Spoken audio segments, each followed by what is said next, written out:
Welcome to our Century of Care speaker series. This is the second one that we've had in celebrating our 100th anniversary. And this is one of those events that you know it's going to be inspiring just by the people involved. You may remember back in October, we held our launch event for our 100th anniversary, and we named 6 ambassadors of hope.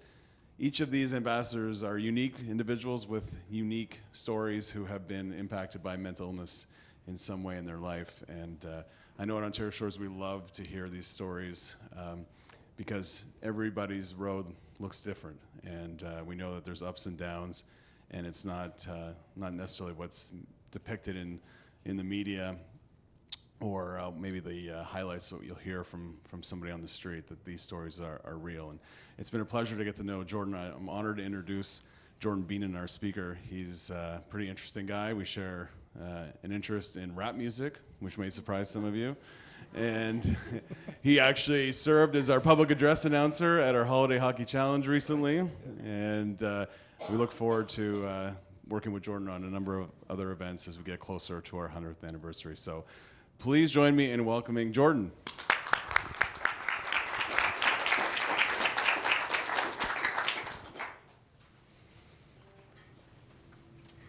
Thank you, Daryl.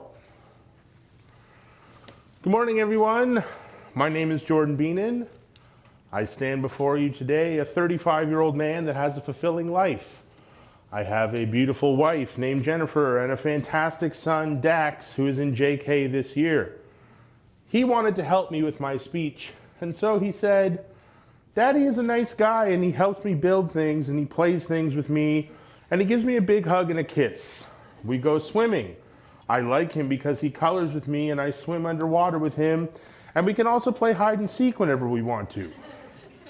Or I can get a snack for me and Daddy, and I say, Daddy, will you please open this? And he will say yes. And then we will just hang out.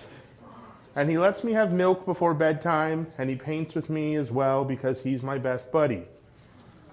And he is my best buddy. And amongst all these superlatives that my son so graciously bestowed upon me, what he didn't say is, look, my daddy has bipolar disorder. He didn't say, my daddy has mental health problems. But I do, and I'm not ashamed of them. I'm here today as an ambassador of hope, and I wish to provide the possibility of just that, hope. The struggles of my past could have left me destroyed, broken, destitute, even dead. Yes, things did get that bad at times. I embarked upon a university education in 2002 as an 18-year-old boy and quickly fell upon rough times. I started drinking, skipping class, staying up all hours of the night. This progressed until 2007, where I was a daily drinker, was barely passing, and had lost a number of jobs because of my behavior. This was before my diagnosis. This was a pattern of behavior that this is a pattern of behavior that should have warranted further inquiry, further examination, but didn't. I finally realized that I was addicted to alcohol. The escape it once provided for me, that escape was entirely diminished. I realized there was something darker at work, and I resolved to quit drinking. Seeking a fresh start, I moved away to Halifax in the fall of 2007 with a plan to improve upon my academic performance and start anew at Dalhousie University. However, things quickly took a downturn. It started with not being able to sleep. I was crushingly lonely and staying up all hours of the night, generally until about 6 in the morning, and then I could sleep until about 3 in the afternoon and start it all over again. I was alone all the time. My sister had come to attend Dalhousie University with me, but she had her own world, her own set of friends, her own little thing going on in residence while I was living in an apartment 20 minutes from campus.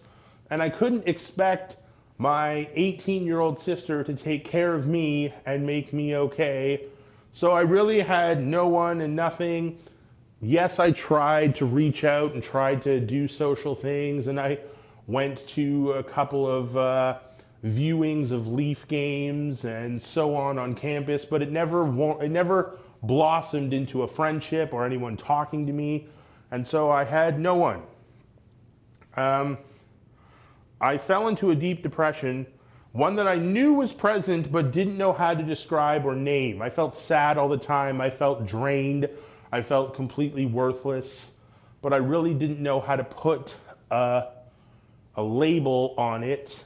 And due to a poor experience I had with a counselor when I was attending Queen's University who questioned my use of depression to describe my mental state, I no longer felt able to make the determination that it was depression. I thought it was because I was away from my parents really away from my parents for the first time. I was away from my long-term girlfriend, who is now my wife, and I was living in a new province where things are a little different on the East Coast, and they're just different enough to throw you off your rhythm if you're from Ontario and in the shadow of Toronto your whole life. I felt, again, like I had no one.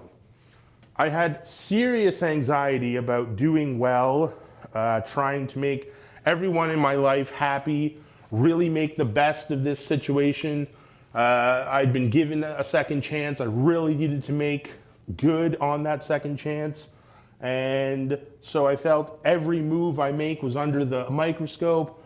And if I stepped off the path even slightly, everything was going to collapse again. And that type of anxiety can really eat away at you. I was also maintaining my sobriety at that time. And whereas I used to turn to alcohol for entertainment, for bolstering my spirits, etc., I no longer was able to turn to that. So it was definitely difficult and definitely a pressure cooker sort of situation. Then came the December exam period and I fell apart. I tearfully told my parents on the phone that this fresh start was a mistake. I couldn't do any better than I had done the first time. I couldn't write my exams. I couldn't pass my courses. I needed to come home. And while I had made this problem, quote unquote, at the same time I had come to the realization that clearly my parents didn't love me anymore. How could they? And in fact, they hated me. And that was one of the hardest times in my life because I firmly believed that no one loved me, especially not my parents, that I had ruined all of my chances and that it was all done for me.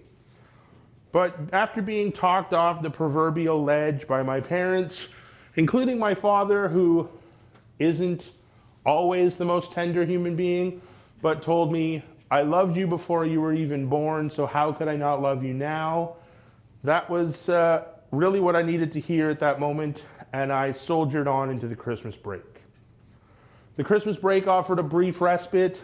I came home to Ontario, and with the distance from school and being surrounded by people who didn't in fact hate me, I felt at ease and thought I had a handle on life.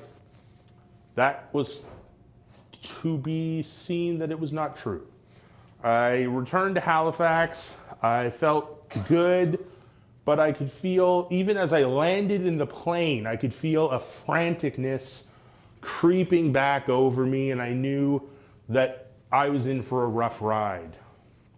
However, while I was feeling good, and even though I knew there was something amiss, I felt so good that I figured I could stop the local bus with my body. I thought I could jump out the window and fly across the city. I thought that I could take hot pans out of my oven with no oven mitts on because I was near invincible. And then there was that dark moment when I looked around a room full of people at an AA meeting and thought, you know, I could kill every one of these people right now and get away with it. You see, I've always been a really smart guy, and just like that time I quit drinking, still sober 12 years later, Even when I was experiencing what I now know to be as extreme mania, I was still present enough that I realized something wasn't right. Holding back the scary details, I called my mom and I explained that I just couldn't go on like this. I couldn't do it. It was too difficult. And my mother said, I think you may have some depression. You should go see a doctor and see if you can get some help. And she told me there was no shame in that. And that idea of no shame in getting help has pervaded throughout my entire journey. So I did. I went and got some help. Enter Dr. Glenn Andrea, a GP at the Student Health Center. He immediately recognized that I was demonstrating signs of bipolar disorder. I am so thankful for his intervention in my life because he jumped into action, placing me on a 6 to 8 month waiting list with the psychiatric department of Lake Ridge Health, Oshawa, and prescribing me the first of many medication cocktails, as well as referring me to a counselor. With this support and a definite label for my behavior and feelings, I figured I could get things straightened out and finish my school year. But what actually happened is I got 1 credit. I had to take an ill on every other credit, and I definitely got a lot of stigma along the way. Oh, we've had students that have had depression in the past. Why can't you get this done? Not so helpful. I'd also, as is a element of bipolar disorder, I spent my entire student loan on comic books and pizza, and by May I was broke. Once an addict, always an addict. I tried to cure myself by consuming things, and I know now that addictive and compulsive behaviors are all part and parcel of my diagnoses. Now, it wasn't until August of 2008 that I had my initial appointment with my psychiatrist at Lake Ridge Health in Oshawa. And so began the long process of finding the appropriate medications, doses changed, medications added and swapped out for others. Finally, in 2016, we found what seems to be the most appropriate magic potion, and I have been stable for going on 3 years. But let's not kid ourselves. There is no magic potion. My current stability and wellness hinges not only on pharmaceuticals, but also therapy, which I undergo regularly, a local bipolar support group, which I was at last night, and attending the metabolic clinic here at Ontario Shores to focus on the physical aspect of wellness. The biggest factor in my journey towards wellness came along on November 11th, 2014. That was the day my son Dax was born. What should have been the happiest day of my life, unfortunately, was just another day in one of my darkest years. I was so unwell that getting out of bed during his first year was a struggle. This was mitigated by the fact that my wife, Jennifer, faced severe perinatal anxiety. When he was born, I held him.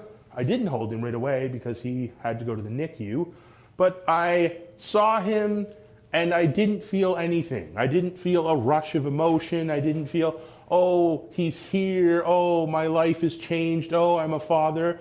I just was like, I don't know what I'm supposed to feel right now, but I certainly don't feel anything. I didn't feel like he was my child, and not in a paternity sort of way, like, oh, you were with some other man. No. More like, he's my wife's child. I'm just sort of here. And I didn't bond with my child. I was separated from my wife because her intense postpartum depression and perinatal anxiety made her insular and focus only on the baby, and I was sort of left out.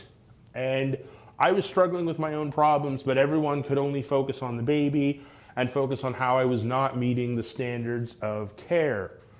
I just couldn't meet these endless expectations.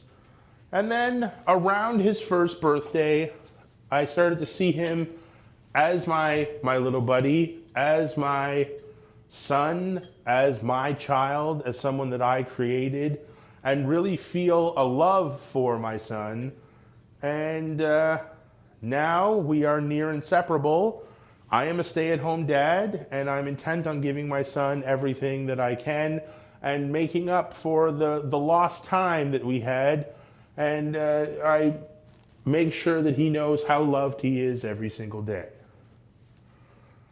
My experiences with mental health and addiction drew me to the Ambassador of Hope program. I felt I had a message to give and a passion for the cause, coupled with a great appreciation for the stellar support I've received from Ontario Shores. I really believe in the reduction in stigma. I have felt it. I can't say that I felt it so bad that I've been crippled by it, but it's certainly not nice when you tell someone you're dealing with depression or you feel depressed and they say, "Depression, really?" Doesn't help anybody, and I don't want anyone else to go through that. This is a reality of our life on Earth at this point in time. People have these issues, and they certainly don't need to be rebuffed. I want to be involved with my community, and I feel like this is the best way that I can be involved, to take my story, to take my experiences, bring them to people, other people that are suffering the way, you shouldn't say suffering, living with mental illness the way that I am living, and be supportive and be helpful.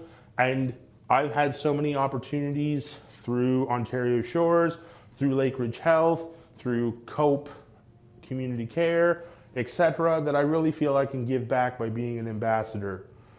I really think that I can be a beacon for someone else, that what I've gone through, that what I know can allow someone else to say, maybe there is a light at the end of this tunnel, maybe there is a reason to go on, maybe this person can help me out. Mental health concerns can only become further destigmatized, better funded, and support made more accessible. Mental illness is not going away, and any attempts to banish people is no longer an option. We no longer lock people in asylums and pretend that we don't have children because they, have schizophrenia, bipolar disorder, etc. We're bringing them home, we're bringing them into our lives, and this can only be the betterment of our society. This is in large part to the work done by Ontario Shores, and a sentiment I hope to carry as an ambassador, and an example I wish to demonstrate for my son. While writing this speech, Dax said, "One day I want to be an ambassador of hope too. Here's hoping." Thank you.